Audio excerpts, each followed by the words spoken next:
Okay, so today we're diving into something I think we've all seen online. That huge gap between the perfect Instagram ad and what actually shows up at your door. Oh, absolutely. The chasm between the promise and the reality. Exactly. And for this deep dive, we're going to use a perfect case study. A company called Faith Linen Premium European Flax Bedding. And their aesthetic, I mean, their pitch is just masterful. What kind of things are they promising? All the best keywords. They're talking about boutique hotel bedding, luxury quality linen sheets. Of course. And the one they really center everything on is European flax. It paints this picture of like breathable upscale comfort that just makes you want to buy it immediately. But that's the thing. They pour all this money into these beautiful ads, and the second you look for a real customer experience. The whole story just collapses. It's immediate and it's pretty jarring. So where do we see the first red flag? Well, just look at the basic consumer ratings. We checked Trustpilot, and the brand is sitting at a shockingly low 2.2 out of 5 stars. Wow, 2.2 for a luxury brand. It's a flashing red light that something is just fundamentally broken.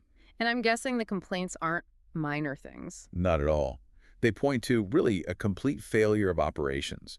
People reporting that their orders just never arrived. Or took forever to get there. Way longer than Yeah. promised, yeah. Yeah. And for those who did get the sheets, they said they felt nothing like the premium European linen from the ads. So even the product itself is a letdown. Completely. And this is what gets me. They clearly have a huge budget for marketing and photo shoots, but customer service barely responds. Right. And getting a refund. People say it's almost impossible.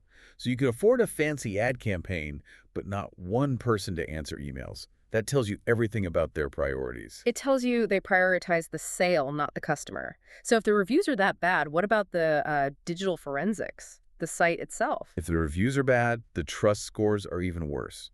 Scam Advisor gives the domain a very low trust score. What does that usually mean? It's a classic sign of a new site that's, deliberately hiding its ownership and technical details. Okay, but what's the most severe red flag you found? There's a report on the BVB scam tracker. A customer paid for their bedding and received nothing at all, just gone.